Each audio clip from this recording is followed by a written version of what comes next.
Hello guys, it's once again Prosper Ahagwe. Welcome to this again another bit of tutorial, and this time we are talking about 5 stages of an international contract. Basically, entering any contract requires preliminary steps that must be taken with great and due care.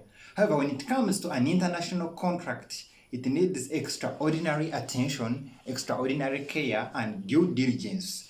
Now, an international contract has basically 5 phases or 5 stages, which must be all treated with utmost due diligence, utmost care, and a kind of vigilance for one to be certain that you are safe, or the subject matter of the contract is safe, and the purpose that will be met shall be achieved with safety.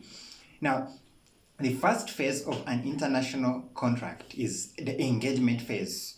The engagement phase includes situations or activities like gathering information, correction of data about the purpose of the contract, the subject matter, the parties you're engaging with, find out their addresses, their contact information, verify that information to be actually true, the legal regime in which they are sitting, or the governing regulations of the address of that other party. Now, after that, you also look at the short-term and long-term relationships that this other party has been engaged in and how you intend to relate with them.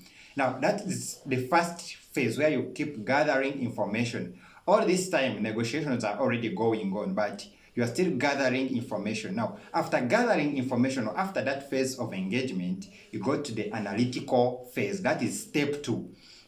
Now, the analytical phase includes checking the collected data for compliance. Is it compliant with the legal system? Is it compliant with the requirements of the parties?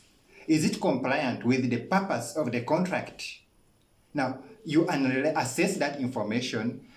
This is where a lawyer comes in to help you in assessing the information and analyzing. It is where you do the complete due diligence about the other party, whether the information is valid. It is where you visit the company's registry authority in case you are signing with a company from another country, and check whether they are duly registered, check for the comments. It's the same phase where you indeed go deep to find out what the social media attitude, what is the public attitude towards that company or that person with whom you're entering a contract. Now, after that analytical phase, we got the third phase. The third phase is the drafting phase. Now, drafting, there are 3 key distinct features that will appear. One is that you have to select the language of the contract in case the 2 parties deal in different languages. And in case the contract will be translated, you have to have what shall become the dominant language. For example, assuming we are signing a contract between a company based in San Francisco and a company based in Hong Kong, and you have a contract in 2 languages, one is English and China. You say, okay, because during the process of translation, there are always some things that are kind of missed out. There are always things that become ambiguous. So you choose which language, you have to agree on it, which language shall prevail in case there are ambiguities or in case there are inconsistencies between the 2 languages. And that is what you set as the language of the contract. Now, from choosing the language, and also you must make sure that the words you use now during the drafting must use clear, simple language with clear and unambiguous words which can be given a plain meaning. And then also in the drafting phase, that's why you have things like, having an interpretation of the complex terms so that you also do not have issues later with the interpretation or the meaning due to ambiguity. So where there is ambiguity or where the words are technical or complex, then it's good to have an interpretation phase in the drafting, an interpretation section in the drafting phase. Now, the fourth part in preparing or entering that international contract, the fourth phase is the execution stage. Now, here you have agreed to the parties, to the terms. the parties have agreed that they are bound to be, that they want to be bound by these terms legally, and now they append their signatures. If it's a company, then they have to append a seal.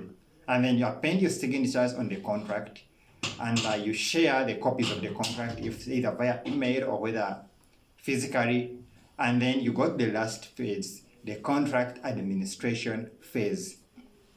Here you are implementing the terms of the contract, you are meeting the purpose of the contract. And that is the last phase is the most critical and key phase, where the likelihood of disputes rise, dispute